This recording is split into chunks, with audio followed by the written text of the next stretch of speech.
From Bunker Hill to Bull Run, Berlin to Baghdad, the Army Nurse Corps has provided invaluable service to the nation. Thanks to the scholarship of one Army nurse, that service will never be forgotten. Colonel Mary Sarnecki researched and wrote the definitive history of a vital branch of the American military that was perilously close to being lost. Sarnecki's attic has become an archive of the Army Nurse Corps history.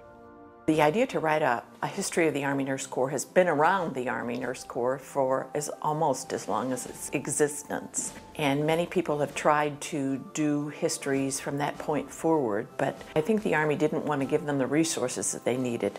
So most of those efforts failed. They were helpful to me by all means, but it wasn't the total picture. I think the planets were well lined up when it was my turn to try to write the history of the Army Nurse Corps.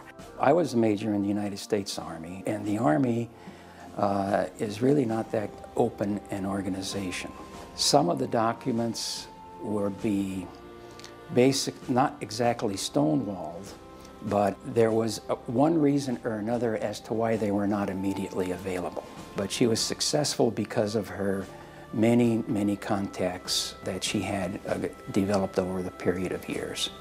It would be hard to find someone better suited to the task of writing the history of the Army Nurse Corps. In addition to her Army service, Sarnecki worked the front lines of the nursing profession.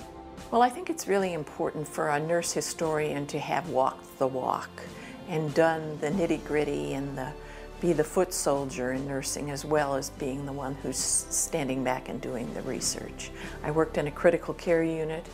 I was head nurse on an orthopedic ward. From there I went to Fort Benning, Georgia. There I was the infection control nurse.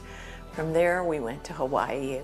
In Hawaii I was the ostomy nurse. I knew I wanted to study for my doctorate. So many years I applied. Every year I asked to go to school. And finally I was accepted and went to the University of San Diego. Mary Sarnecki represents everything that makes us proud about our alumni from the USD Hahn School of Nursing and Health Science.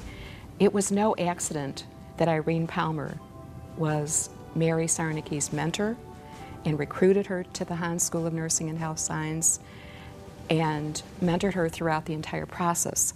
Writing the history gave Sarnecki a unique perspective on both her professions. Things have changed so much in the Army Nurse Corps, and I wish that some of these women could see where we are today. They would not believe it, the things that are happening and the equality and the equity that we have for Army nurses. For me, history is the rear view mirror and a look at the past, but it's also a look at the future, because I think it can, in some ways, predict the future for you. For instance, the nursing shortage that we hear about every few years is a very cyclical event.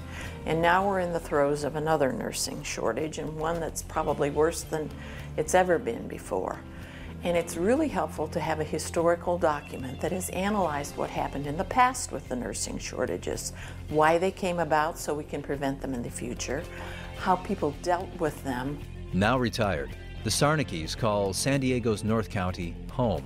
Although it may be more accurate to say it's where they're based. Travel has become a full-time hobby.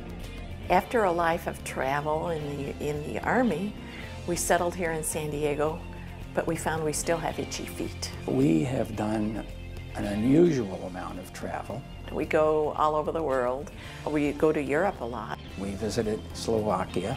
We've most recently been to the Holy Land. We visited Norway. We have a lot of travel plans for the next year. We're going to Hawaii in a few weeks. New Zealand and Australia. The Caribbean. We found that I guess it's an occupational hazard of the Army. You have to keep moving.